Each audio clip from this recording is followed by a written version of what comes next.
Hello students, this is Vinita. अपन क्या कर रहे थे, carbon and its various form का चैप्टर अपन ने केमिस्ट्री के अंदर स्टार्ट कर लिया था और उसके अंदर अपन ने कुछ चीज़ें भी स्टडी कर ली थी। जैसे कार्बन की अपन ने स्ट्रक्चर की नॉलेज ली थी, उसके बाद में एटॉमिक नंबर, एटॉमिक वेट वगैरह सब कुछ अपन ने वहाँ पे चेक कर लिया था।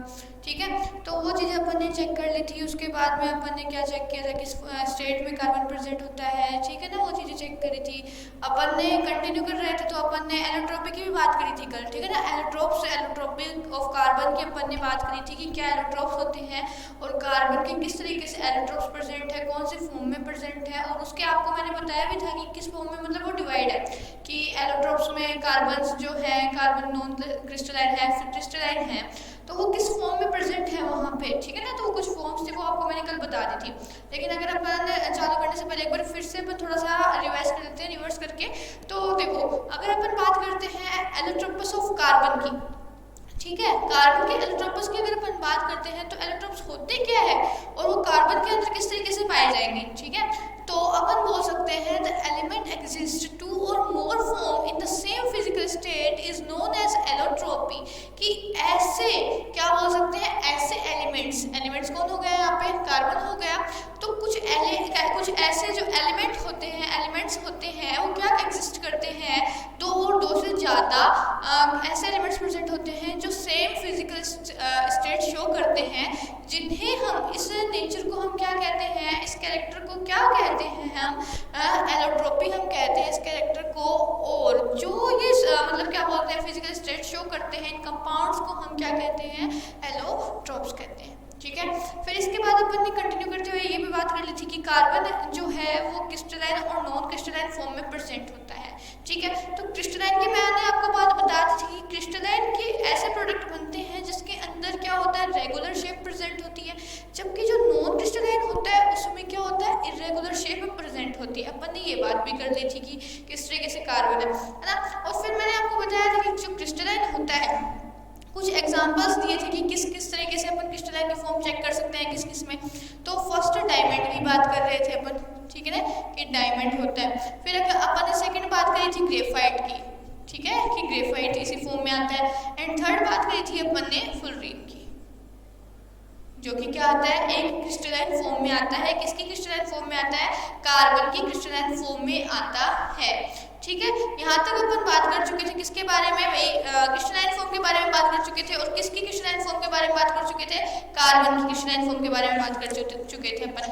फिर इसके बाद अगर अपन बात करते हैं नॉन क्रिस्टलाइन फॉर्म की, तो हमने बात कर ली थी कि कौन कौन सी फॉर्म मैंने आपको बताई थी, कोक बताया था, कोल बताया था और चारकोल बताया था कि ये कुछ ऐसी फॉर्म होती है जो नॉन क्रिस्टलाइन फॉर्म में आती हैं। तो ये भी आपको बताया था कि जो क्रिस्टलाइन फॉर्म शो करेंगे, जो भी कार्बन के एलोट्रोप्स वो क्या होंगे, रेगुलर शेप में प्रेजेंट होंगे। जबकि जो नॉन क्रिस्टलाइन एलोट्रोप्स होंगे वो इरेगुलर शेप में वहाँ पे प्रेजेंट होंगे। और ये भी बता दिया था कि जो नॉन क्रिस्टलाइन होता है उसे एमरफस भी हम बोल सकते हैं। इससे क्वेश्चन पूछे जा सकते हैं कि नॉन क्रिस्टलाइन ना देके वहाँ पे एमरफस भी अपन को पूछ सकता है। फिर इसके बाद में आगे अपन कंटिन्यू कर रहे हैं कि चलो हमने यहाँ तक देख लिया है, जो भी था सारी चीज़ें अपन ने डिस्कस कर ली है। तो हम पहले क्रिस्टलाइन फॉर्म की स्टडी कर लेते हैं। ठीक है, कि किस तरीके से क्रिस्टलाइन फॉर्म होती है और उसके अंदर क्या क्या अपन ने, जैसे डायमंड, ग्रेफाइट और फुलरीन की बात करी, तो वो किस तरीके से होंगे, उनके क्या फीचर्स होंगे, उनकी प्रॉपर्टीज़ क्या होगी। ठीक है, वो चीज़ें अपन चेक करते हैं।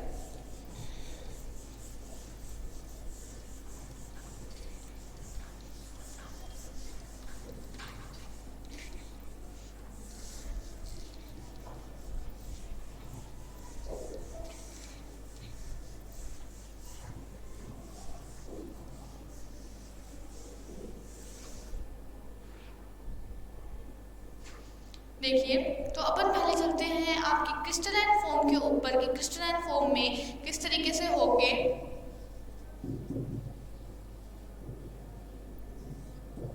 क्रिस्टलाइन की फॉर्म की अगर अपन बात करते हैं कि किस तरीके से क्रिस्टलाइन में शो होंगे, तो फर्स्ट अपन बात करते हैं डायमंड की।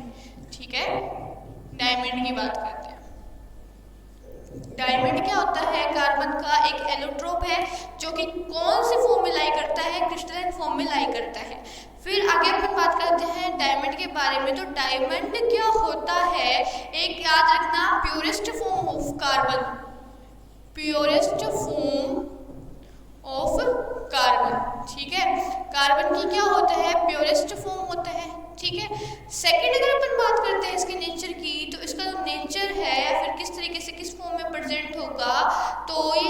अपन बोल सकते हैं कि हार्डेस्ट, ठीक है ना, हार्डेस्ट कंपाउंड होता है या फिर हार्डेस्ट सब्सटेंस होता है। और क्या होता है, कुछ मेटेलिक आप बोल सकते हो कि मेटेलिक इम्प्योरिटी के कारण, मेटेलिक इम्प्योरिटी के कारण ये किस तरीके का शो होता है।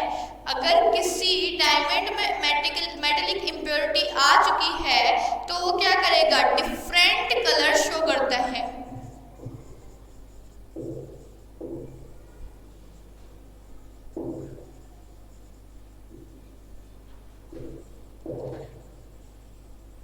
ठीक है, तो अपन ने क्या बात करी कि देखो डायमंड जो होता है वो कार्बन की सबसे प्योरेस्ट फॉर्म अपन बोल सकते हैं इन क्रिस्टलाइन फॉर्म के अंदर। ठीक है, फिर अगर अपन बात करते हैं सब्सटेंस किस तरीके का होगा, आप बोल सकते हो सॉफ्ट होगा या फिर किस तरीके से होगा, तो ये हार्डेस्ट सब्सटेंस होता है, काफ़ी कठोर होता है। फिर अगर अपन नेक्स्ट बात करते हैं तो देखो जो डायमंड होता है वो क्या होता है, कलर शो नहीं करता है, लेकिन कलर शो वो तब करता है जब उसमें क्या हो, कुछ मेटल मिला हुआ हो या फिर मेटेलिक इम्प्योरिटी उसके अंदर हो, तब वो क्या करता है, डिफरेंट कलर शो करता है वहाँ पे। ठीक है, फिर आगे अपन नेक्स्ट पॉइंट की बात करते हैं। ठीक है, तो ये जो होता है, अगर इसकी स्पार्किंग की बात करते हैं या फिर चमकता क्या नेचर अपन देखते हैं, तो ये किस तरीके का होगा। देखो नॉर्मली बात करें तो ये अपन बोल सकते हैं the brilliance and beauty of diamond on have they cut and polished. ठीक है, तो जब ये काम करेगा क्या, ठीक है ना, काटने में, किसी मेटल को पॉलिश करने में, और बहुत ज़्यादा क्या करता है अपना मतलब वहाँ पे काम करता है, कौन, डायमंड करता है। तो अपन क्या बोल सकते हैं, the brilliance and beauty, they brilliance and beauty किसकी बात कर रहे हैं, हम डायमंड की बात कर रहे हैं। और डायमंड के अंदर अपन उसके क्या देख रहे हैं, कुछ फीचर्स देख रहे हैं कि बेसिक इंट्रो देख रहे हैं कार्बन का, डायमंड का, कि बेसिक इंट्रो क्या होगा, तो the brilliance and beauty of diamond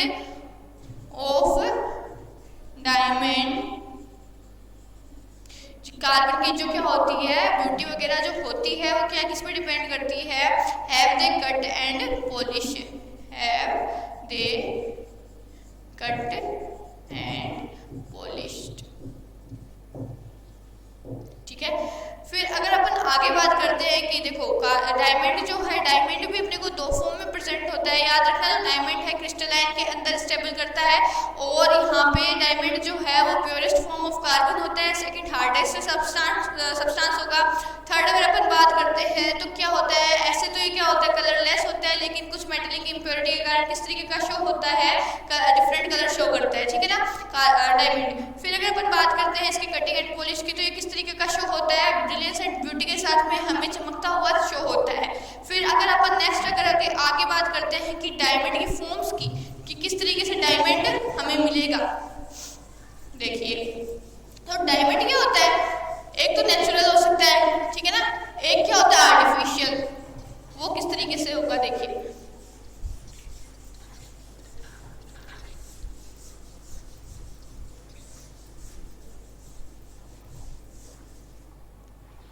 तो देखिए डायमंड की अगर बात करते हैं तो मैंने आपको बोला कि डायमंड जो है वो दो फॉर्म में प्रेजेंट होगा। एक तो कौन सी फॉर्म है, नेचुरल फॉर्म, ठीक है ना, नेचुरल फॉर्म में प्रेजेंट होगा। सेकंड फॉर्म कौन सी होगी, आर्टिफिशियल फॉर्म। ठीक है, तो दो फॉर्म में प्रेजेंट होगा कौन, डायमंड। और इसकी अगर बात करते हैं नेचुरल फॉर्म की, ठीक है ना, तो ये नेचुरल फॉर्म हमें मिलेगी कहाँ से, नेचुरल फॉर्म है, नेचर से मिलेगी, कॉमन ही बात है। फिर इसके अंदर नेचुरल से भी नेचर से मिलेगी किस तरीके से, deep inside the earth, deep inside, जो अर्थ होता है, अर्थ होती है उसकी क्या होती है, अंदर बहुत गहरी अंदर प्रेजेंट होगा। ये कौन सा, डायमंड की नेचुरल फॉर्म हमें क्या मिलेगी, धरती के बहुत अंदर मिलेगी, और वो भी किस तरीके से, under extreme heat and pressure, under extreme heat and pressure. ठीक है, तो अपन नॉर्मली बोल क्या सकते हैं, जो नेचुरल फॉर्म तैयार होती है किसकी, डायमंड की, वो किस तरीके से तैयार होती है, एक तो अर्थ के बहुत अंदर गहरी डीप उसके अंदर प्रेजेंट मिलेगा अपने को, और साथ में क्या होगा, किस तरीके से वो तैयार होगा, एक्सट्रीम हीट और प्रेशर के साथ में क्या होगा, वो तैयार होके कन्वर्ट होके वो मिलेगा अपने को कौन, डायमंड, और वो भी नेचुरल फॉर्म। फिर अगर अपन बात करते हैं आर्टिफिशियल की, तो आर्टिफिशियल किस तरीके से अपन तैयार कर सकते हैं, देखो इसका जो मेन मेथड होता है, इसको देखो आर्टिफिशियल क्या करेगा, मैन मेड है, मैन ही बनाएगा इसको, तो किस तरीके से तैयार होगा, प्रिपेयर्ड बाय कंप्रेसिंग कार्बन, ठीक है ना, किस तरीके से तैयार करेंगे, प्रिपेयर्ड बाय कंप्रेसिंग कार्बन को क्या किया जाता है, कंप्रेस करके तैयार किया जाता है आर्टिफिशियल फॉर्म के लिए, किसके लिए, डायमंड के आर्टिफिशियल फॉर्म के लिए, under extreme heat and pressure, under extreme heat pressure और टेम्परेचर, ठीक है। तो ये सारी चीजें उसको प्रोवाइड करवा के कंप्रेस करके किसको, कार्बन को किस फॉर्म में तैयार किया जाता है, आर्टिफिशियल फॉर्म में तैयार किया जाता है। तो अभी तक अपन ने देखो क्रिस्टलाइन फॉर्म चेक करी, और उसमें पहले अपन ने किसके बारे में पढ़ा कि डायमंड के बारे में पढ़ा, और डायमंड का इंट्रो अपन ने चेक किया, और डायमंड के इंट्रो में अपन ने क्या देखा कि हार्डेस्ट फॉर्म होती है, प्योर फॉर्म होती है, ठीक है, ये सब चीजें वहाँ पे अपन ने देख ली, ठीक है। फिर अगर अपन बात करते हैं कि डायमंड है लेकिन वो दो फॉर्म के अंदर वहाँ पे प्रेजेंट है, नेचुरल डायमंड होता है, सेकंड कौन सा होता है, आर्टिफिशियल डायमंड होता है। तो नेचुरल की अगर अपन बात करते हैं तो मिलता कहाँ से है, नेचुरल है तो नेचर से मिलेगा, नॉर्मल बात है। फिर नेचर से वो कहाँ से मिलेगा, अर्थ के इनसाइड, ठीक है ना, बहुत गहराई में मिलेगा, और किस तरीके का टेम्परेचर वहाँ पे होगा, एक्सट्रीम टेम्परेचर या फिर प्रेशर से वो तैयार होगा। फिर अगर अपन बात कर रहे हैं आर्टिफिशियल की, देखो ये जिस तरीके से एक्सट्रीम टेम्परेचर हीट के कारण तैयार हुआ है, वैसे ही हमें भी क्या करना पड़ेगा, कार्बन को कंप्रेस करना पड़ेगा, किस पे, एक्सट्रीम हीट पे, प्रेशर पे और टेम्परेचर पे, जब जाके वो किस में तैयार होगा, आर्टिफिशियल डायमंड में वो तैयार होगा। क्लियर है। इसके बाद अगर अपन आगे इसकी प्रॉपर्टीज की बात करते हैं कि भाई डायमंड की जो प्रॉपर्टीज होगी वो क्या शो करेंगे और किस तरीके से क्या चीजें शो करेंगी, तो अपन नेक्स्ट देखते हैं कि प्रॉपर्टीज ऑफ डायमंड।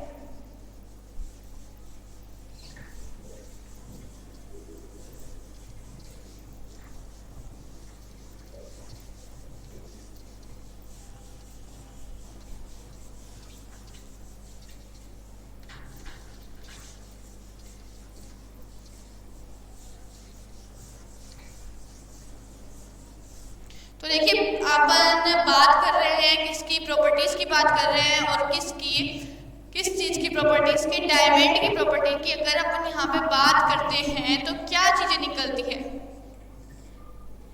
क्या चीजें अपने को शो होती है, तो सबसे पहले हम इसके अंदर इसका नेचर शो कर देखते हैं, ठीक है, कि किस तरीके से इसका नेचर होगा, प्रकृति कैसी होगी किसकी, डायमंड की। तो मैंने अभी आपको बताया, एक तो फर्स्ट याद रखना है प्योरेस्ट और हार्डेस्ट फॉर्म ऑफ कार्बन, इसका नेचर कैसा होगा, एक तो प्योरेस्ट फॉर्म होगी कार्बन की, सेकंड हार्डेस्ट फॉर्म भी होगी किसकी, कार्बन की। फिर अगर अपन बात करते हैं इसकी अपीयरेंस की, अपीयरेंस अगर चेक करते हैं, अपीयर कहाँ पे होगा, ये दिखावट इसकी कैसी होगी, तो अपीयरेंस अगर अपन बात करते हैं तो ये होगा ट्रांसपेरेंट, ठीक है ना, ट्रांसपेरेंट होगा, कलरलेस होगा, और अपन क्या बोल सकते हैं, कलर अगर हुआ तो ड्यू टू इम्प्योरिटी के कारण होगा और कोई दिक्कत नहीं होगी इसके अंदर, तो अपन यहाँ पे क्या बोल सकते हैं, ट्रांसपेरेंट होगा, ठीक है। फर्स्ट तो कैसा होगा, ट्रांसपेरेंट होगा, सेकंड मैंने आपको बोला कलरलेस होगा। अगर कलर होता है तो वो ड्यू टू इम्प्योरिटी के कारण होगा,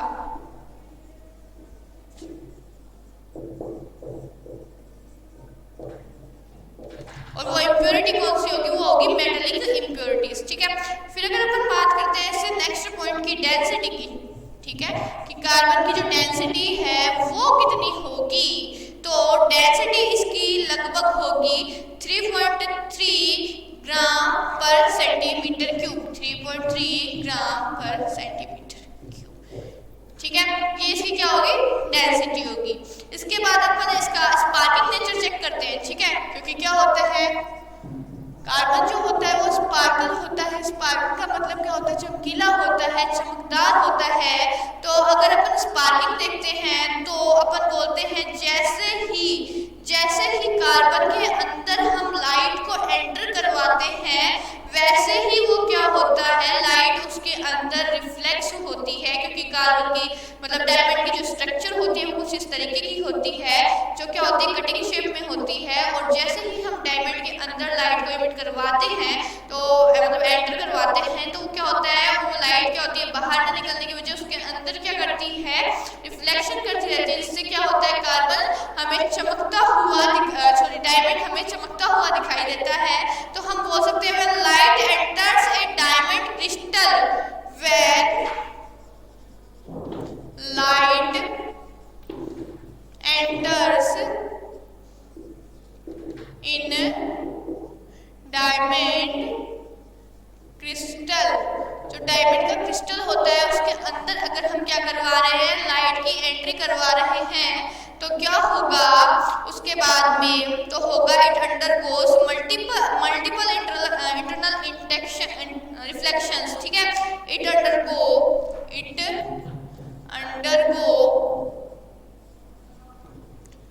मल्टीपल रिफ्लेक्शन,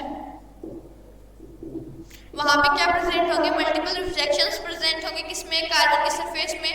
और क्या होगा, विच मेक्स डायमंड स्पार्कल, जो क्या काम करेगा, विच मेक्स डायमंड स्पार्कल, ठीक है। तो अपन क्या बोल सकते हैं कि स्पार्किंग नेचर अगर अपन चेक करते हैं किसका, डायमंड का, तो हम बोल सकते हैं कि डायमंड की जो आप बोल सकते हो उसकी स्ट्रक्चर कुछ इस तरीके की होती है कि उसके अंदर हम जैसे लाइट की एंट्री करवाते हैं तो एंटर करते ही लाइट क्या होगा, अंदर जाते ही क्या होगा, मल्टीपल रिफ्लेक्शन होंगे उसके इंटरनल पोजीशन पे, जिससे क्या होगा वो डायमंड चमकता हुआ वहां पे हमें शो होगा, ठीक है। तो ये क्या होगा, इसका स्पार्किंग नेचर हो गया।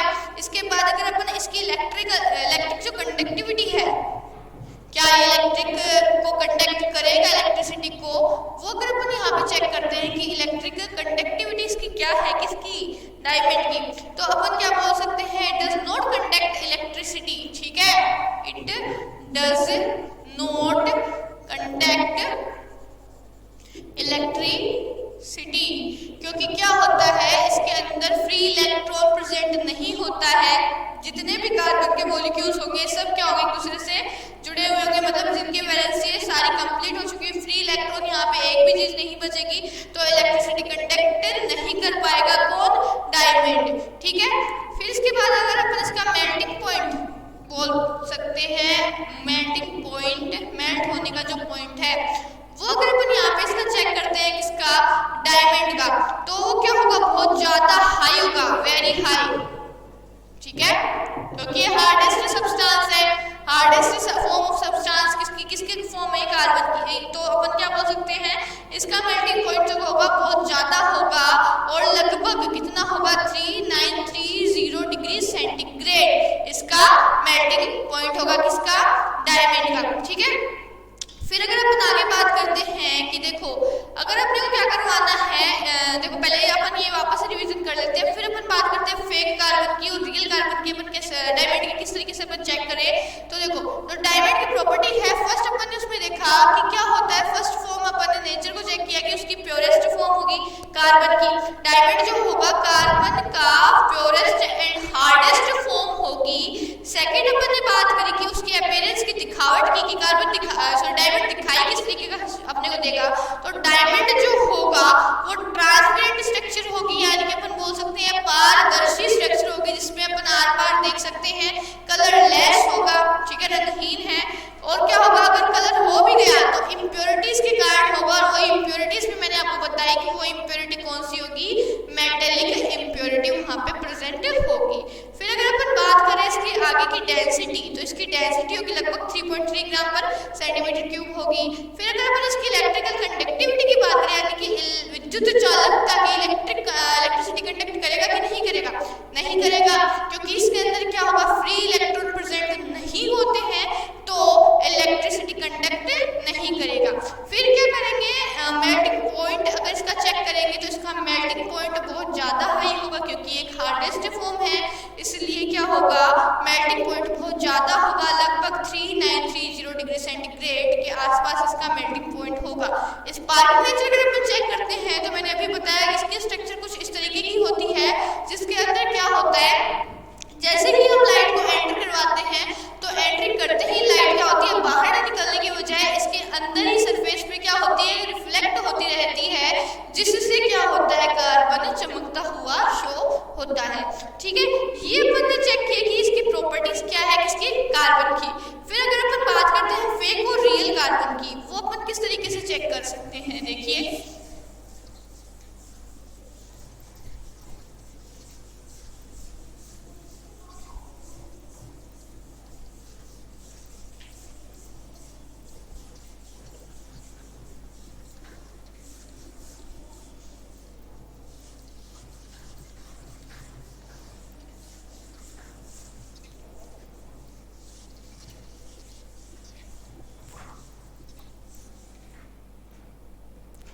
फेक और रियल कार्बन के अगर अपन चेक करते हैं वो अपन किस तरीके से कर सकते हैं।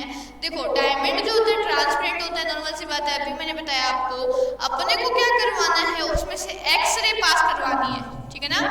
ट्रांसपेरेंट एक्सरे, एक्सरे रेज होती है, हमें क्या करवानी है, एक्सरे डायमंड में से पास करवानी है। तो अपन बोल सकते हैं ट्रांसपेरेंट टू एक्सरे, और कहां से कहां, diamond is transparent to x-ray, hence x-ray can be used to distinguish a fake diamond from a real one. यानी कि अगर अपन क्या करवा रहे हैं, एक्सरे को क्या करवा रहे हैं, ट्रांसपेरेंट करवा रहे हैं, कहां से, डायमंड से, ठीक है। एक्सरे का ट्रांसपेरेंट करवा रहे हैं कहां से, डायमंड के अंदर। अगर अपन एक्सरे को करवा रहे हैं तो हमें पता चल सकता है कि डायमंड क्या है, फेक है या फिर रियल है, ठीक है। अगर देखो मैंने अभी बोला लाइट होती है वो क्या करती है, जैसे अंदर जाती है तो वो मल्टीपल रिफ्लेक्शन करती है, बाहर नहीं निकलती है, और उससे हमें वो डायमंड चमकता हुआ दिखाई देता है। जस्ट उसी की जैसे अपने को क्या करना है, सेम एज उसी की जैसे ही हमें वो एक्सरे उसमें क्या करवानी, एंटर करवानी है। और जैसे हम एंट्री करते हैं उसमें एंटर करती है एक्सरे, अगर वो वहाँ पे रह के रिफ्लेक्ट हो रही है तो अपन को पता लग सकता है कि जो अपना डायमंड है वो क्या है, रियल है या फिर नहीं है, तो वो क्या करता है, फेक है, ठीक है। ये चीज अपन चेक कर सकते हैं। और देखिए जो डायमंड होता है ये कौन सी शेप है, शेप कौन सी इसके अंदर प्रेजेंट होती है, रेगुलर टेट्राहाइड्रल फॉर्म में प्रेजेंट होता है, ठीक है। क्वेश्चन पूछा जाता है किस फॉर्म में प्रेजेंट होता है, regular tetrahedral, regular tetrahedral form में प्रेजेंट होता है। टेट्राहेड्रल मतलब कोई भी कार्बन मॉलिक्यूल होता है वो किससे जुड़ा हुआ होता है, एक मॉलिक्यूल के आप बोल सकते हो 3 पॉइंट निकले हुए हो सकते हैं, 1 2 एंड 3। हर कार्बन के क्या होते हैं, 3 वापस से कार्बन उससे जुड़े हुए होते हैं, जैसे 1 2 एंड 3।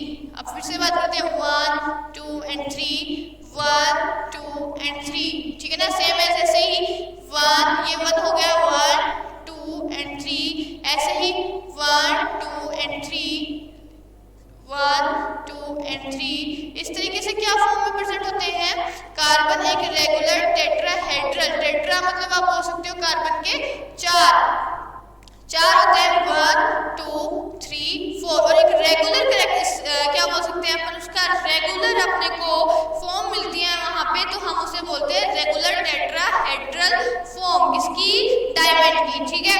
फिर अगर अपन नेक्स्ट अपने चलते हैं किसमें, क्रिस्टलाइन फॉर्म पे, तो अपनी नेक्स्ट जो क्रिस्टलाइन फॉर्म आती है वो क्या आती है, एक ग्रेफाइट आती है, ठीक है, ग्रेफाइट आती है। और उसको अपन चेक करते हैं वो किस तरीके से क्या शो करती है।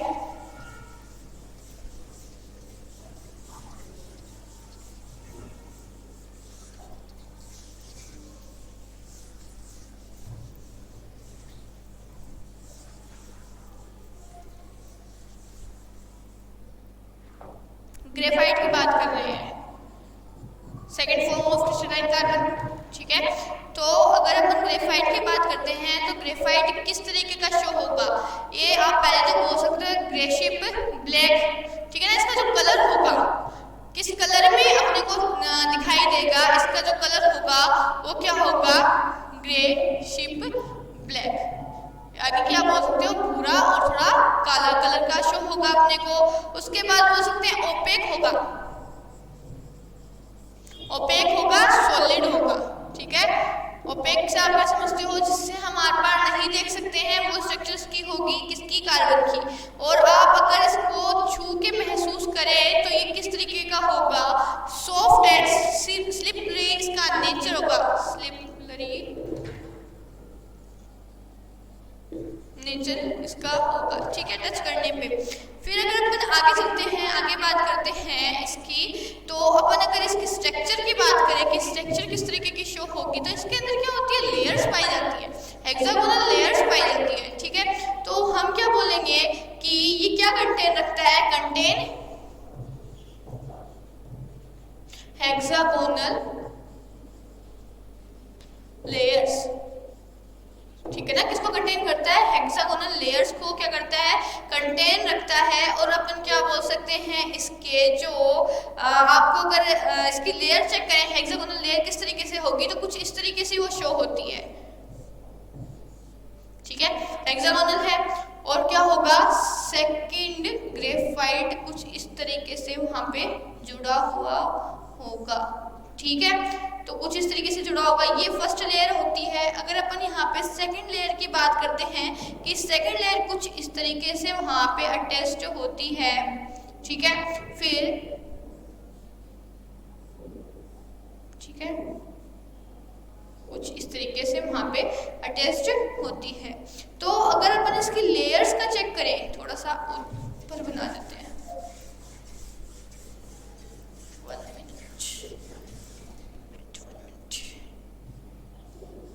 थोड़ा सा ऊपर,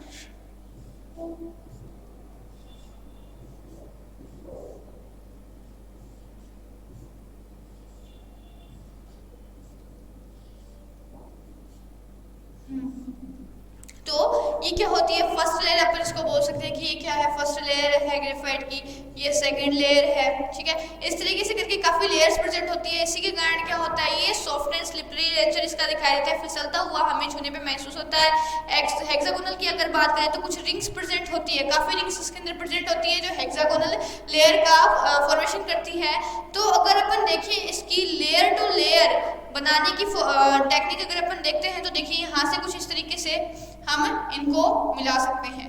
इससे हमें पता चलता है कि ये क्या होता है, लेयर फॉर्मेशन किस तरीके से हो रही है, इसके अंदर लेयर बन किस तरीके से रही है। तो लेयर कुछ इस तरीके से वहां पे हमें बनती हुई शो होती है, ठीक है। इस तरीके से लेयर एक दूसरे के ऊपर पता चलता है कि कौन सी लेयर किसके ऊपर है, वो चीजें हमें यहाँ से पता चल जाती है। समझ में आया? ये चीज होती है किसके अंदर, ग्रेफाइट की अगर अपन बात करते हैं तो किस तरीके से लेयर इस तरीके से एक दूसरे के ऊपर अटैच होती है और फिसलती हुई और सॉफ्ट नेचर हमें दिखाई देती है। ओपेक होती है। ओपेक का बात अगर आती है तो ओपेक कैसा होता है, जिसके अंदर हम आर पार नहीं देख सकते, यानी कि ये ऐसा ग्रेफाइट ऐसा कार्बन होता है जो क्या होता है, सॉलिड तो होता है तभी कि इसमें क्रिस्टलाइन में है, लेकिन इसके आर पार हम नहीं देख सकते। जबकि डायमंड हमने चेक किया था तो वो कैसा था, ट्रांसपेरेंट नेचर में था, ठीक है। फिर अगर अपन आगे बात करते हैं इसकी कि अपीयरेंस वगैरह इसकी चेक करें या फिर इसकी प्रॉपर्टीज वगैरह अपन चेक करते हैं किसकी, ग्रेफाइट की।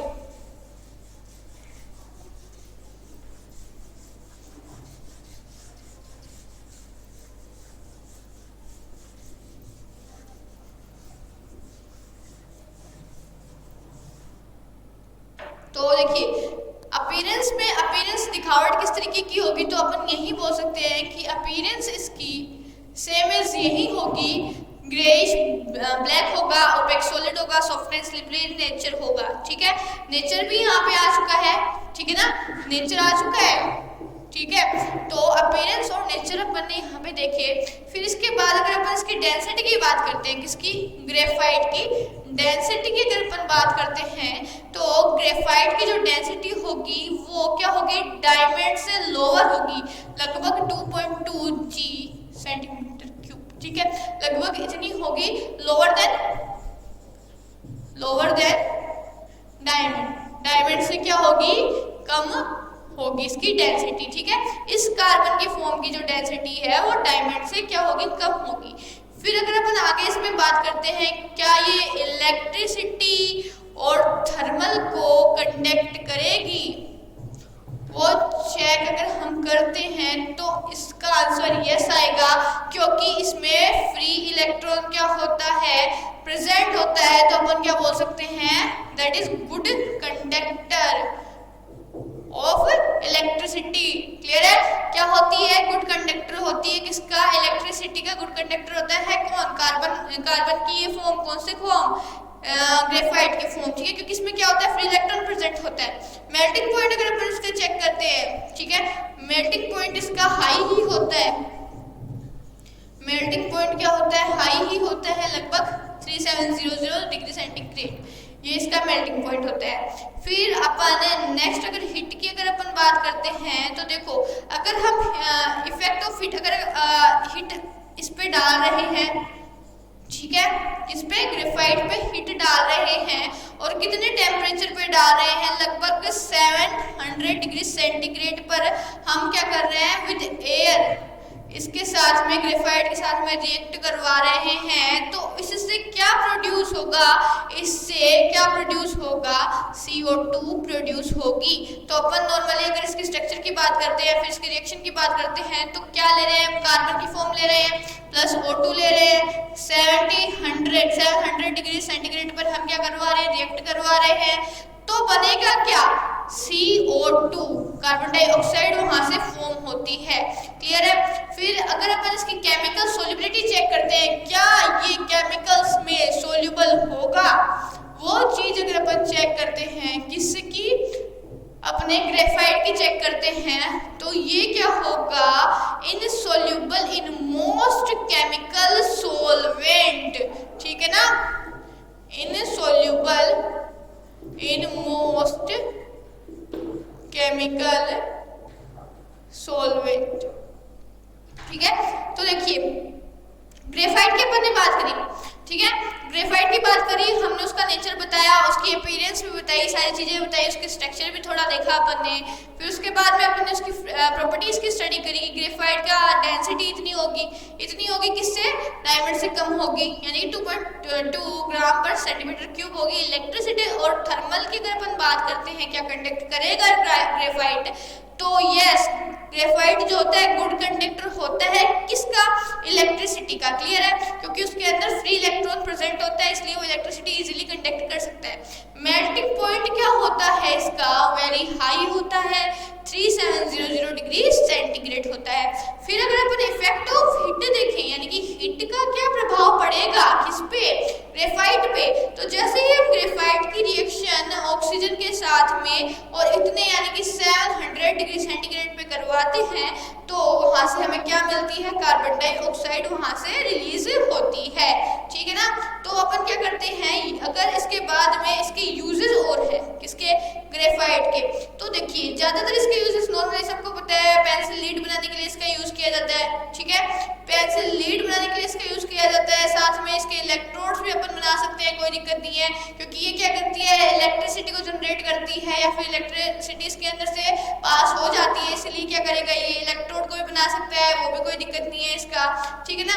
लुब्रिकेंट बनाने में भी इसका यूज किया जाता है, क्योंकि ये क्या नेचर इसका कैसा होता है, सॉफ्ट एंड स्लिपरी इसका नेचर होता है, तो ये क्या करता है, लुब्रिकेंट भी इजीली बना सकता है। ठीक है। तो एक बार अपन क्या करते हैं, रिवाइज कर लेते हैं डायमंड से लेकर ग्रेफाइट तक, ये क्या अपन डायमंड होता है, क्या ग्रेफाइट होता है, अगर वो चीज अपन चेक करें।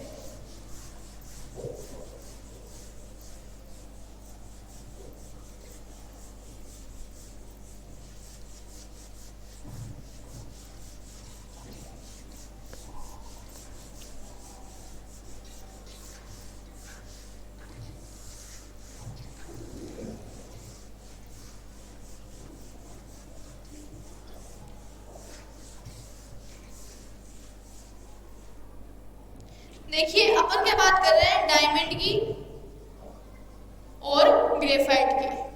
ठीक है, दोनों ही फॉर्म क्रिस्टलाइन फॉर्म है ऑफ कार्बन। ठीक है, तो अपन पहले बात कर रहे हैं डायमंड की। डायमंड किस तरीके का होता है, डायमंड की अगर अपन बात करते हैं, डायमंड किस तरीके की नेचर शो करता है, तो ये क्या होता है, purest form of carbon, purest and hardest form of carbon. ठीक है। फिर अगर अपन बात करते हैं इसके सेकंड नेचर की, कि ये सेकंड किस तरीके से अपने को शो होगा। ठीक है, तो ये कैसा होता है, कलरलेस होता है, ट्रांसपेरेंट होता है and colourless, but metallic impurity के कारण, but presence in metallic impurity किस तरीके का होगा, कलर भी शो करेगा। ठीक है। फिर अगर अपन इसके बाद में आगे चलते हैं कि किस तरीके से डायमंड का अपन बात करें कि इसकी डेंसिटी की, तो डेंसिटी अभी अपन ने चेक करी कि भाई इसकी जो डेंसिटी होगी वो आपकी कितनी होगी, 3.3 ग्राम सेंटीमीटर पर क्यूब इसकी डेंसिटी होगी। ठीक है। फिर अगर अपन नेक्स्ट पॉइंट में चलते हैं कि इलेक्ट्रिसिटी कंडक्टिविटी क्या होगी, तो no, electricity does not conduct electricity. ठीक है, तो नो, इलेक्ट्रिसिटी क्या कंडक्ट करेगा, नहीं करेगा, क्योंकि फ्री इलेक्ट्रॉन ही प्रेजेंट नहीं है, फिर अगर अपन मेल्टिंग पॉइंट की अगर अपन ने बात करें और करीब ही थी तो मेल्टिंग पॉइंट इसका बहुत ज़्यादा हाई होता है, लगभग 3930 डिग्री सेंटीग्रेड इसका मेल्टिंग पॉइंट होता है। ठीक है, तो ये अपन ने बात करी थी इन डायमंड। ठीक है, वही चीज अपन चेक कर रहे हैं इन ग्रेफाइट में। तो ग्रेफाइट में अगर अपन बात करते हैं, देखो ये क्या है, प्योरेस्ट फॉर्म ऑफ कार्बन है, यानी कि प्योरेस्ट फॉर्म क्या होगी कार्बन की प्रेजेंट होगी, हार्डेस्ट फॉर्म प्रेजेंट होगी किसकी, कार्बन की। लेकिन अपने को ग्रेफाइट के बारे में बात करनी है कि ग्रेफाइट किस तरीके का आपका नेचर शो करेगा। तो अपन ग्रेफाइट की अगर बात करते हैं तो ग्रेफाइट ग्रे शिप ब्लैक, ठीक है ना, ग्रे शिप ब्लैक, ठीक है, ओपेक सॉलिड होगा। ठीक है, ग्रे शिप ब्लैक होगा, ओपेक सॉलिड होगा। साथ में अगर नेचर की अगर इसकी बात करते हैं अपन तो ये इसका नेचर कैसा होगा, सॉफ्ट एंड स्लिपरी।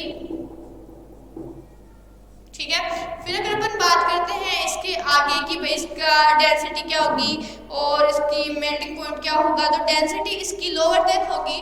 तो डेंसिटी अगर अपन चेक करते हैं इसकी किससे लोअर देन होगी, कार्बन से 2.2 ग्राम सेंटीमीटर क्यूब। ठीक है, मेल्टिंग पॉइंट अगर अपन यहाँ पे बात करते हैं कि इसका मेल्टिंग पॉइंट क्या होगा, तो अप्रोक्स 3700 डिग्री सेंटीग्रेड हाई ही है, हाई ही होगा। ठीक है, फिर अगर अपन इसके बाद में आगे बात करते हैं इसके इफेक्ट, किस पे इफेक्ट ऑफ हिट की क्या होती है, इसमें क्या इफेक्ट होता है। तो अगर हम इसकी यानी कि कार्बन की रिएक्शन O2 के साथ में और हाई टेम्परेचर पे मतलब 700 डिग्री सेंटीग्रेड पे करवाते हैं तो यहाँ से क्या प्रोड्यूस होती है, CO2 कार्बन डाइऑक्साइड प्रोड्यूस होती है। यूजेस की अगर अपन बात करते हैं किसके, ग्रेफाइट के यूजेस की बात करते हैं तो पेंसिल लीड में काम आएगा। ठीक है ना, पेंसिल की जो लीड होती है उसमें काम आएगा। साथ में इलेक्ट्रोड्स बनाने में पॉजिटिव नेगेटिव आयन शो करने में, इलेक्ट्रोड्स बनाने में सोल्यूशन के अंदर, वहाँ पे भी क्या होता है, ये काफी मात्रा में क्या किया जाता है, यूज आता है एज ए ल्यूब्रिकेंट। ठीक है ना, एज ए क्या होता है, ल्यूब्रिकेंट का भी क्या किया जाता है, यूज किया जाता है। तो ल्यूब्रिकेंट की फॉर्म में भी क्या होगा, वहाँ पे यूज होगा कौन, ग्रेफाइट। ठीक है, और डायमंड तो मोस्टली किसमें, ज्वेलरी वगैरह बनाने में काम आता ही है। ठीक है ना, तो ये सब चीजें क्या होती है, ग्रेफाइट और जो अपना डायमंड है उसका अपन ने क्या देखा, एक बार फिर से रिवाइज कर लिया। इसके डिफरेंस के साथ में अपन ने ये चीज चेक कर ली कि इसका डिफरेंस क्या होता है, किस तरीके से एक दूसरे से डिफरेंट होती है। इसके बाद में अपनी नेक्स्ट फॉर्म कौन सी आएगी, क्रिस्टलाइन फॉर्म ही आएगी, ग्रेफाइट आएगी। ठीक है, सॉरी ग्रेफाइट नहीं, फुलरीन आएगी। और फुलरीन की स्टडी अपन करेंगे अपनी नेक्स्ट क्लास में, वो होगी अपनी नेक्स्ट टाइम यानी कल। और बाकी यहाँ तक का मैटर अपन फिर से कल वाली क्लास में एक बार रिवाइज कर लेंगे। ठीक है, तो आज के लिए इतना ही काफी है। Thank you.